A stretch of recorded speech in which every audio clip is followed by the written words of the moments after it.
Модел за упражнение на краен издих. Работата с трифло с този уред за упражнения е упражнение, което правим, за да отворим отново нашите бели дробове на пълна мощност след операция на краен издих.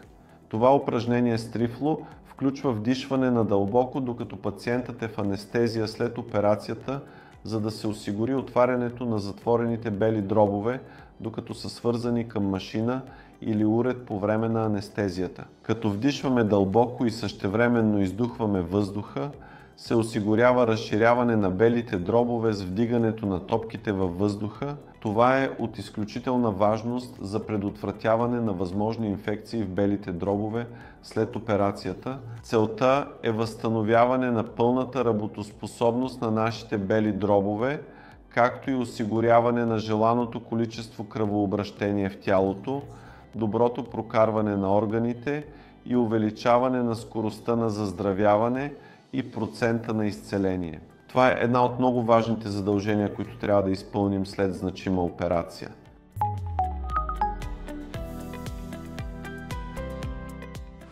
След операциите искаме пациентът ни да започне да пие вода. Въпреки това проблемът е, че при пиене на вода може да се увеличи усещането за гадене, което възниква поради влиянието на анестезиращите лекарства върху пациента. Ние винаги насърчаваме нашите пациенти да пият вода на малки глътки, но ако все пак усетят продължаване или увеличаване на гаденето, ги уверяваме да спрат да пият вода. Ако няма проблем с водата, може да изпиете малка бутилка вода, около 200-300 мл по капчица в рамките на 200 часа. Това е обичайната препоръка, когато няма проблеми. След операцията храненето става затруднително поради затрудненията при поглъщането на вода. Пациентът може да има затруднения при пиенето на вода. Усещането след поглъщането може да бъде болезнено, като чувство на захапване или затруднение.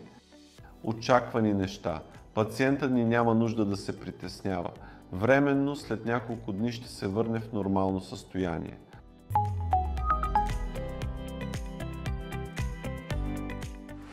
Едно от нещата, на които трябва да обърнем внимание след операцията, е да насърчим бързото възстановяване на здравето на пациента ви, за да може да се върне към ежедневните си задължения.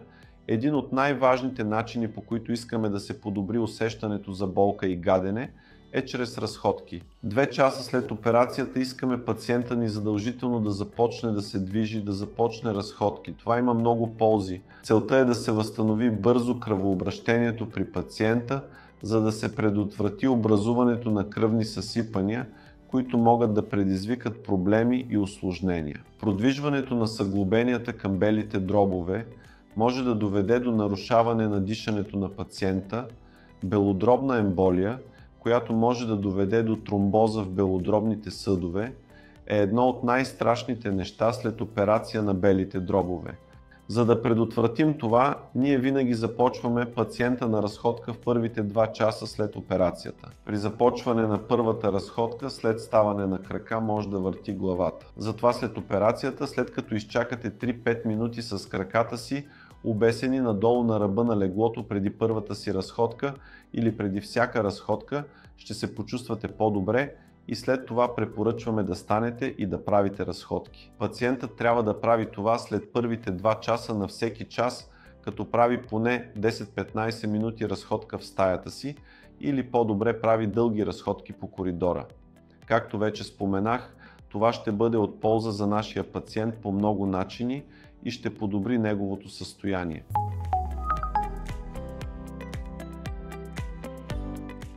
Защото искаме пациентите ни задължително да облекат преди операцията улеснител за циркулацията на кръвта с укрепващи свойства и намаляващ риска от емболии и сърдечни тромби, го препоръчваме и го обличаме на всеки пациент преди операцията. След като сложите чорапите на пациента, препоръчваме да не бъдат сваляни през целия период, в който е в болницата, за 2-3 дни. Ако имаме пациенти, които трябва да направят дълго пътуване след операцията, препоръчваме да носят чорапи по време на това пътуване. Предотвратяването на проблемите, които пациента ни може да изпита след операцията, е много важен фактор.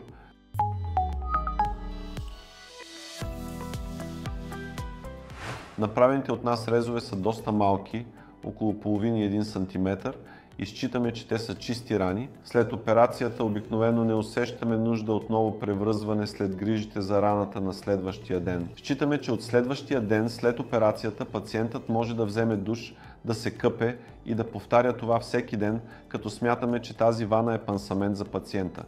Важно е да се поддържа раната чиста. Ако пациентът се чувства добре и смята, че е в състояние да го направи, може да се къпе и да остави раните отворени, без да е необходимо да ги превързва с пансуман или лепенка.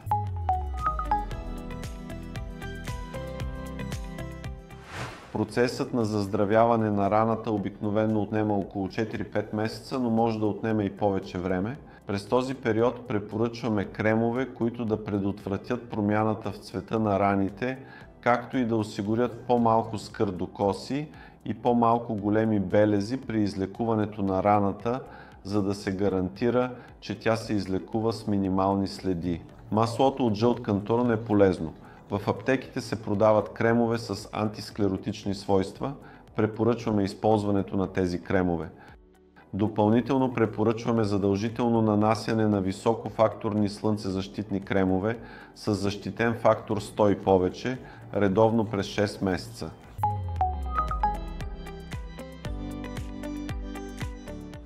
Едно от най-големите предимства на малките рани може би е, че пациентът може бързо да се върне към ежедневието си след операцията, тъй като смятаме, че поради малките рани и защото затваряме големите рани отвътре с шевна техника, няма да има разкъсване или херния. Над 25 кг в рамките на 1 месец. След първия месец няма ограничения по теглоподемането. След операцията даваме препоръки за повдигане на тежести след операцията на пациента.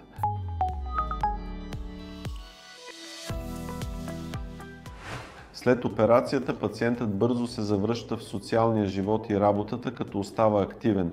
Това е желан резултат. Това повишава мотивацията на пациента, осигурява изгаряне на калории с ежедневните активности, помага за по-добро психологическо, социално и ментално самочувствие. Казвам, че след почивка от 3-4 дни може да се върне към работния си живот и че дори връщането му ще бъде много полезно за него.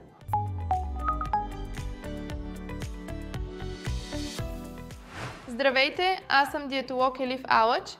Днес ще ви представя лекарствата, които трябва да използвате след операцията. Първо, нека започнем с нашия основен продукт. Пантактив стомашно-защитни таблетки. Трябва да ги използвате по 1 таблетка всеки ден в продължение на 6 месеца след операцията. Можете да ги приемате на празен стомах около 30 минути преди закуска. Това са малки таблетки. Няма никакъв проблем при преглъщането им. В кутиите, които ви дадохме, има по 2 броя. Като вземете още 4, можете да ги допълните до общо 6 месеца. Освен пантапрозол, можете да използвате и PRMD защитни лекарства, като омепрозол и лансапрозол.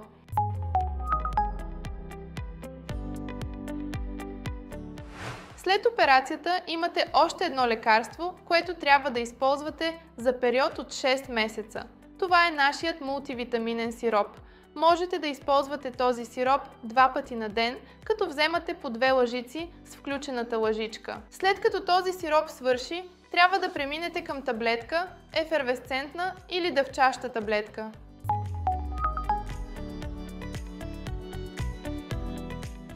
След операцията трябва да си правите инжекции за разреждане на кръвта за период от 10 дни, за да намалите риска от образуване на съсиреци. Тези инжекции са еднократни инжекции, които можете да си поставите сами. Можете да ги прилагате на ръката, корема или крака. Трябва да се правят по 1 на ден с интервал от 24 часа.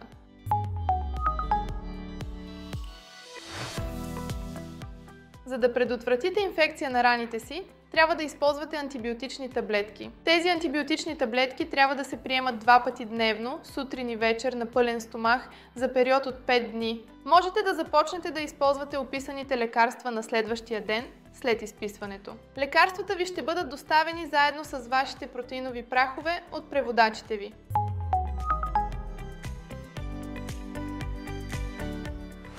Здравейте на всички! Аз съм диетологът Елиф Алъч от клиника Мармара Обеста. Днес ще обсъдим нашите хранителни планове. Първо, започваме с пиене на вода 8 часа след операцията. Тук ще се опитаме да изпием около 200 мл бутилка вода на малки глътки бавно в рамките на 2 часа. През първите 1-2 дни след операцията може да има гадене. Тези оплаквания са напълно нормални. Нека се опитаме да пием вода колкото можем, бавно и без да се насилваме прекалено. Това е една от най-важните стъпки за процеса на възстановяване след операцията. 2 дни след операцията започваме нашата течна диета. И през следващите 2 седмици ще продължим само с бистри, без частици, без захар течности. По време на този течен диетичен процес най-важните напитки за нас, разбира се, са протеиновите прахове. Защото след операцията имаме нужда от около 60 грама протеин. Много е трудно да го набавим с обикновени течности. Поради тази причина препоръчваме да пиете протеинови прахове 3 пъти на ден от деня, в който започнете течната диета. Тук също, когато приготвяме протеиновите прахове, имаме нужда от 200 мл течност. Протеиновите прахове могат да бъдат малко сладки и да натоварват стомаха, затова ще използваме или 100 мл безлактозно мляко, или 100 мл вода, или директно ще сложим 200 мл вода, ще изсипем едно пакетче протеинов прах и ще го разклатим, за да го изпием. Тук отново, тъй като имаме 200 мл течност, можете да я пиете бавно на глътки в рамките на 2 часа. Ако ви е тежко, можете да опитате да пиете докато ходите. Това понякога помага за по-добро храносмилане. Основните ни приоритети са нашите протеинови прахове. През тези 2 седмици имаме и други опции, които можем да пием междувременно. Това са предимно млечни продукти. Може да бъде безлактозно мляко, може да бъде кефир, може да бъде актимел. Освен това можем да пием и айран. Причината да препоръчваме безлактозни продукти е, че лактозата може да бъде малко тежка след операцията и да доведе до газови проблеми. Поради тази причина, особено през следващите 1-2 месеца, ще бъде по-добре да използвате безлактозни продукти, особено млякото. За кефира винаги предпочитаме тези без захар, т.е. обикновено можете да избирате обикновен кефир. При актимел също можете да предпочитете тези без захар, обикновени. Когато приготвяте айран, можете да го направите, като разбиете малко кисело мляко с вода и добавите сол.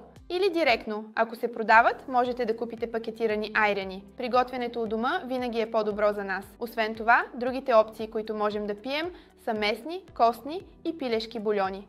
За да ги приготвим, варим пилето или месото. За да добавите вкус, можете да сложите и други зеленчуци. Например, моркови, тиквички, целина. Можете да добавите сол, но не прекалено много. И освен това можете да използвате нелюти подправки като мащерка, мента и кимион, много леко, без да натоварвате стомаха прекалено. Но не трябва да добавяте лук, чесън, люти подправки, доматено пюре, лимон, защото стомахът ни е малко чувствителен през този период. Използването на тези неща може да доведе до увеличаване на киселината в стомаха и да ви причини дискомфорт. Затова всички тези изброени храни ги варим, прецеждаме и след това пием само водата им, например. Не трябва да има никакви частици вътре, не трябва да използваме блендер, ще пием само бистър бульон от месо или пиле. Не пием плодов сок, но можете да пиете компоти. При приготвянето на компотите варим плодовете за около 20-25 минути. Не трябва да слагаме захар в него, но можете да го вкусите с канела или карамфил. Тук можете да използвате повечето плодове. Само киселите плодове са малко проблематични за нас. Например вишни, портокали, защото те също могат да увеличат нивото на киселинност в стомаха. Но, например, като използваме плодове като ябълка, круша, кайсия, сушена слива, ягода, варим плодовете, прецеждаме ги и пием само сока им. Ако не харесвате вкуса на нормалното мляко или обикновено не го консумирате, можете да използвате овесено мляко, бадемово мляко, кокосово мляко, както и соево мляко. Можете също така да приготвяте протеиновите прахове с тях. Но тук трябва да обърнем внимание на 2 неща. Първо, към някои от тези растителни млека може да се добавя захар. Обаче трябва да използваме тези, които са без захар. Затова е важно да четем внимателно съдържанието. Протеиновото съдържание на овесеното мляко и бадемовото мляко е много ниско. Можете да предпочетете да използвате повече соево мляко. Соевото мляко и, разбира се, безлактозното мляко могат да ви помогнат повече, докато се опитвате да достигнете тези 60 грама протеин. В магазините има някои протеинови млека, които можете да намерите. Те всъщност много приличат на нашите протеинови шейкове, но това са някои млека, които се продават готови. Можете да използвате и тези като алтернатива, ако желаете. Но нашия приоритет винаги са нашите собствени протеинови прахове. Трябва също така да внимавате те да бъдат безлактозни и без захар. Накрая, по време на течната диета, можете да се възползвате от билкови чайове. Резене, лайка, ментов чай, липа. Можем да пием билкови чайове. Въпреки това, има някои напитки, които не трябва да пием. Първо, кафето. Поради високото съдържание на кофеин, то може да не е много добро за стомашната тъкан. Може също така да ви причини малко дискомфорт. Ще избягваме кафето за период от 2 месеца. Въпреки това, след като минат още 2 седмици, можете да започнете да пиете кафе без кофеин. През този 2-седмичен период не препоръчвам да пиете черен чай и зелен чай. Ако много искате, можете да пиете много слаб черен чай. Но освен това, трябва да се опитваме да стоим възможно най-далеч. В този 2-седмичен период трябва да внимаваме напитките, които пием, да не са прекалено горещи или прекалено студени. Трябва да предпочитаме стайна температура, доколкото е възможно. Може да бъде леко хладно или леко топло. Просто трябва да избягваме крайностите. Това е нашия 2-седмичен период на течна диета. Пием нашите протеинови прахове 3 пъти на ден. Междувременно можете да пиете изброените напитки на малки глътки, разпределени през целия ден. Тук нямаме определени хранения, часове или брой хранения, защото всичко вече е течност. През деня ще пием тези течности на малки глътки, колкото стомахът ви може да поеме, като опитваме от време на време. И разбира се, няма да пропуснем и консумацията на мляко.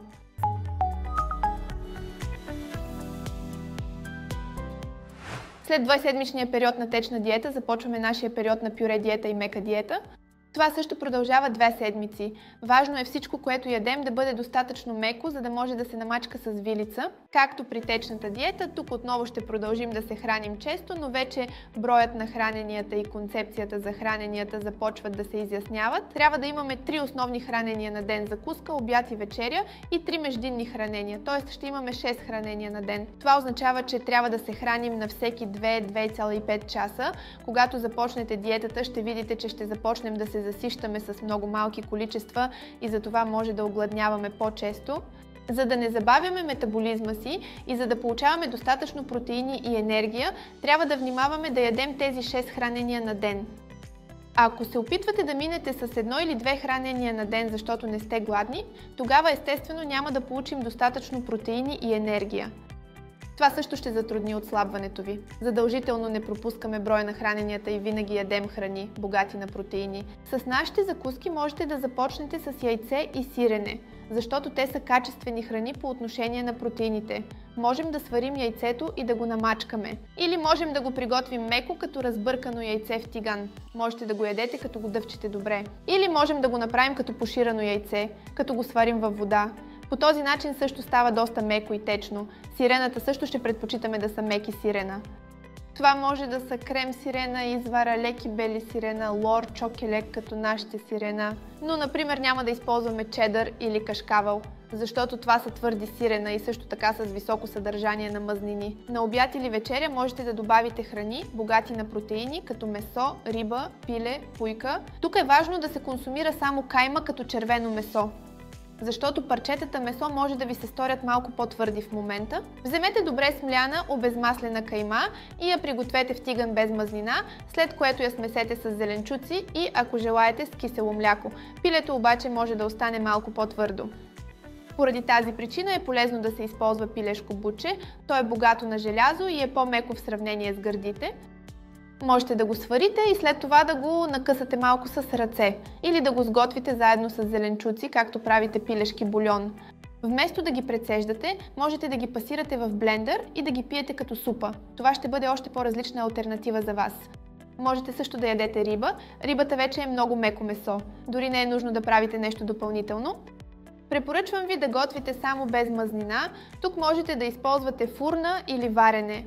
Отделете кожите, защото те могат да затруднят толерантността. След като намачкате с вилица, можете да консумирате като дъвчете добре. Докато сме на пюре диета, продължаваме да приемаме нашите протеинови прахове. Вместо 3 пъти на ден, както при течната диета, ще ги пием само веднъж на ден. По същия начин можете да смесите един пакет протеинов прах с 200 мл вода или мляко, включително и безлактозно мляко. В нашите диетични планове това се счита за обяд.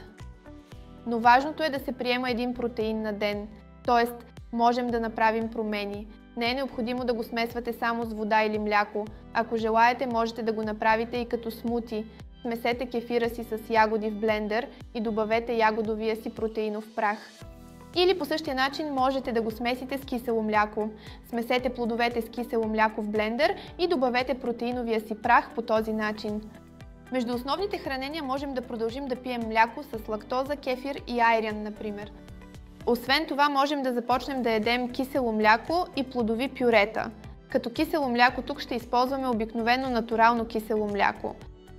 Или освен това можете да използвате високопротеинови кисели млека, високопротеинови беззахарни пудинги, които също можете да предпочетете за междинните си хранения. Що се отнася до плодовете, ще бъде по-добре за нас да ги пасираме с блендер. Защото в преддиетата суровите плодове са малко твърди за вас. Тук можете да използвате плодове ябълка, круша, праскова, кайсия, банан. Единственото, което не трябва да използваме, са киселите плодове. По-добре е за вас да избягвате портокали, мандарини, грейпфрут, вишни, киви и подобни плодове за период от 3 месеца. Защото те също имат висока киселинност и могат да причинят оплаквания като парене в стомаха. Можете да ядете зеленчуци из вечерята си. Зеленчуците също стават много меки, когато ги сготвим по същия начин. Можете да ги намачкате малко с вилица и да ги консумирате така. Тук можете да използвате спанак, тиквички, патладжан, печени чушки, гъби и зеленчуци, например. Можем да изпечем патладжана и чушката, да отделим корите и да ги намачкаме малко с вилица. Можем да сготвим малко спанак в тигана и може би да го смесим с кайма и пиле. Гъбите може да нарежете на малки парченца и да ги смесите с зеленчуци и кисело мляко и така да ги консумирате. Не е задължително да използваме блендер. В този период има и някои храни, които не трябва да ядем. Трябва да избягвате тези храни за около 2-3 месеца. На първо място, както споменах по-рано, ще избягваме кисели плодове като портокали и мандарини за период от 3 месеца. Казах, че можете да ядете зеленчуци, но не искаме да консумирате сурови зеленчуци през този период. Например, краставици, домати, зеленчуци, защото те са трудносмилаеми зеленчуци. През този период може да ви бъде малко неудобно, да имате болки и да ви е трудно да смилате храната. Препоръчвам ви да избягвате въглехидратите през 3-месечния период. За нас най-важните хранителни вещества са протеините и вече стомахът ни има капацитет. Поради тази причина през първите 3 месеца нашият приоритет е да ядем източници на протеини. Когато добавим източник на въглехидрати, няма да можем да получим достатъчно протеини. Защото порциите ни са доста ограничени, през този 3-месечен период не препоръчвам да използвате хляб, ориз, макарони, сладкиши или каквито и да било храни с захар. Също така, когато се споменава пюре, на ум може да дойде картофено пюре. Но това също е по-близо до въглехидратите, отколкото до зеленчуците, защото съдържа много нишесте. Поради тази причина не препоръчвам да добавяте към диетата си зеленчуци с високо съдържание на въглехидрати, като картофи, сладки картофи и царевица през първите 3 месеца. Това ще ни помогне да получим достатъчно протеини и ще подпомогне процесите ни на отслабване да преминат по-успешно. Също така, в продължение на 2-3 месеца не трябва да добавяте към ястията си храни като лук, чесън, доматено пюре, лимон и люти подправки. Те също могат да увеличат киселинността на стомаха ви и да ви причинят дискомфорт. За междинни хранения можем да си приготвим смутита и плодови кисели млека. Тук не трябва да купувате готовите от магазините, защото обикновено към тях се добавя захар. Но вие можете сами у дома, например като смесите кисело мляко с ягоди в блендер или като смесите кефира си с банани и ягоди в блендер, да си приготвите смутита. Както ви споменах при пюре диетата, трябва да пиете по един протеинов прах на ден. Можете да го добавите към вашите смутита или кисело мляко, или можете да го смесите директно с вода или безлактозно мляко.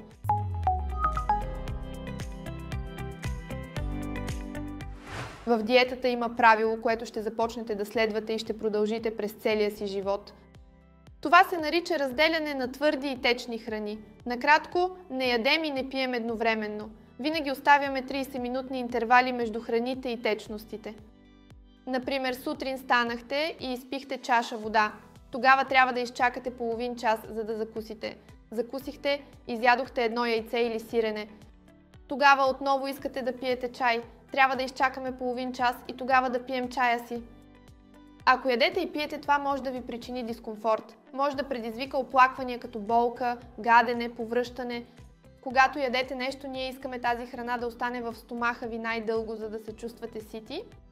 Но когато пием нещо след като сме яли, под натиска на тази течност храната може да се придвижи по-бързо към червата. Поради това може да изпитате някои храносмилателни проблеми. Може да огладнеете по-бързо. Освен това може да не получите достатъчно витамини, минерали и хранителни вещества. Затова това правило ще бъде валидно през целия ни живот. Трябва да обръщате внимание на това през целия си живот. Един от най-често задаваните въпроси, когато започваме диетата с пюрета, е за супите. Докато бяхме на течна диета, пиехме само бульони от месо и пиле, но тук можем да започнем да пием малко повече супа. Но тук трябва да внимаваме супите да не съдържат сметана или фиде, ориз и подобни храни, като например или други подобни храни. Трябваше да се въздържаме от тях за известно време, за да ни помогнат да отслабнем. Леща супа, тархана супа, може би можем да започнем да ядем малко от тях. Но както казах, през първите 3 месеца доматеното пюре и доматите могат да раздразнят стомаха. Тук, въпреки че може да се адаптирате според вашата толерантност, е полезно да продължите да комуникирате. Така минават и нашите 2 седмици кредит. Сутрин обикновено ядем яйца и сирене. На обяд можем да пием нашите протеинови прахове. Вечер ще ядем храни богати на протеини като месо, пиле, риба, пуйка. Междувременно, както споменах, правим 3 малки междинни хранения. Тук обикновено отново включваме млечни продукти, кисело мляко. Можем да продължим с храни като плодови пюрета. Както споменах в началото, полезно е да се храним на всеки 2,5-3 часа. Това е, за да не забавя метаболизма ни и да подпомогне отслабването ни. В този процес може дори да не се чувствате гладни. Може и да нямате апетит, но не трябва да пропускате 1 или 2 хранения на ден, като казвате, че не се чувствате гладни. Дори и да не се чувствате гладни, сложете храната пред себе си. Яжте толкова колкото можете, докато се наситите и спрете, когато почувствате, че сте се нахранили. Важно е тук не толкова количеството, колкото колко качествено се храним и колко богата на протеини е нашата диета. Докато ядем тези ястия, винаги ще дъвчем добре. Може би в началото ще започнете да използвате малки лъжици и малки чинии. Ще завършим храненето си, като дъвчем добре, ядем бавно, фокусираме се върху храната си и спираме, когато се почувстваме сити. След изписването имаме за цел да пием по 2 литра вода на ден. В началото това може да бъде трудно, но моя съвет е след като бъдете изписани да вземете със себе си бутилка, която да носите. Особено това ви помага да видите колко пиете. Освен това ви мотивира повече. Когато добавим резенчета плодове като малко парче, лимон, канела, краставица, можем да направим вкуса на водата по-хубав и по-ароматен. И това ни помага да достигнем 2 литра, можете да опитате и това. След изписването вече имаме цел да правим по 10 000 крачки на ден. Всеки ден можете да правите разходки от около 45 минути до 1 час. Това ще ви помогне да се чувствате по-добре и ще подпомогне загубата на мазнини, като същевременно предотвратява загубата на мускулна маса по време на отслабване. Тук, разбира се, е важно и да се спортува.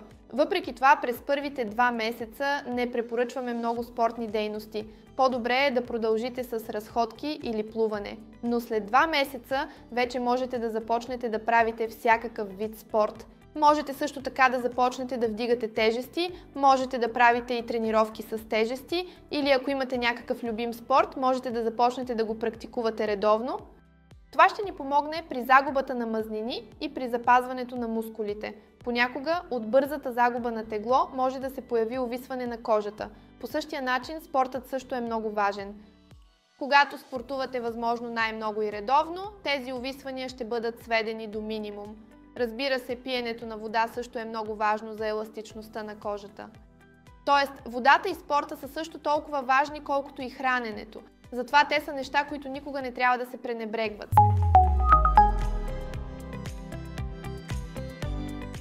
След 2 седмици на течна и 2 седмици на пюре храна, в края на 4 седмици, т.е. 1 месец, започваме с твърда храна. Тук всъщност нашето хранене много прилича на пюре диетата, защото логично ще се храним богато на протеини и отново ще продължим да правим малки и чести хранения. Но тук вече няма да е необходимо да мачкаме или да правим храната си на блендър, а ще продължим диетата си, като започнем да ядем добре сдъвкани храни с помощта на вилица и нож. Тук отново е важно да консумираме 3 основни хранения и 3 междинни хранения на ден. Никога не ги пропускаме. И във всяко хранене задължително да се включва източник на протеин. Това може да бъде яйце, кисело мляко, мляко, пиле, риба или месо. По този начин ще продължим и през първия месец. В предиетата ще имаме повече опции. Това ще видите отново в диетичните планове, които ще ви изпратим. Например, тук можете да започнете да ядете овесени каши за закуска. Можете да смесите около 1-2 лъжици овес с малко мляко или кисело мляко. Можем да добавим канела, можем да добавим плодове, като банан, ябълка или горски плодове. Ако имате останал протеинов прах, можете да го добавите, можете да приготвите овесената си каша с протеинов прах. В този процес започват да се увеличават много алтернативи. Но все пак не предпочитайте овесените каши повече от 2-3 пъти седмично, защото все пак това не е храна, която е източник на протеини, като яйце или сирене. Те са много по-качествени за нас. Можем да започнем да ядем маслини, можем да започнем да ядем пушена пуйка. Ако ги харесвате, можем да ги добавим към диетата. В края на месеца няма да консумираме протеинови прахове. Вече не е необходимо да ги използвате. Вечерята и обядът ни всъщност ще бъдат много сходни. Тук отново ще продължим да ядем месо, пиле, риба. Но тук, освен каймата, можете да започнете да ядете малко парчета месо, малки купчета месо или да ги консумирате под формата на кюфтета. Вече не е необходимо да варим пилето и да го накъсваме. Можете да го приготвите в тиган с зехтин и малко нелюти подправки като соте. Можете да го приготвите с зеленчуци. Рибата продължаваме да приготвяме по същия начин. Тук не използваме методи за пържене. Както споменах, варене, грил, фурна, ерфрайер. Можете да продължите да използвате. Вече можем да добавим към диетата храни като наход, боб и леща.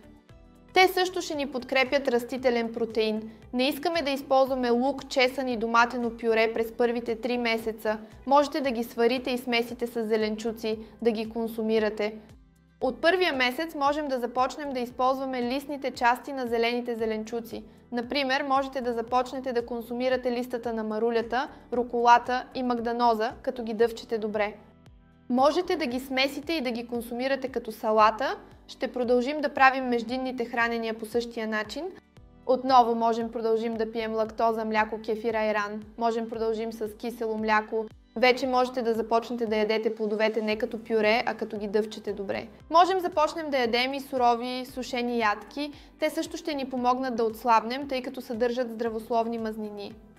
Приблизително една шепа орехи, бадеми, лешници и други ядки вече можем да използваме като междинни закуски. Освен това, след операцията трябва да направите някои кръвни изследвания. Можете да видите тези в предоставените ви диетични планове. Тези изследвания трябва да се направят първо след 1 месец, а след това на 3, 6, 9 и 12 месеца и да ни ги предадете лично, или можете да ги изпратите онлайн. След като бъдете изписани и върнете у дома, прегледите ще продължат. На всеки 3 месеца диетичните планове ще се променят. Ще разгледаме кръвните изследвания и ще ви изпратим новите диетични планове този път онлайн. За сега това е всичко, което имам да кажа. Ако имате някакви въпроси или проблеми през този процес, не се колебайте да се свържете с нас, не се притеснявайте да ни потърсите. Пожелавам ви здрави дни!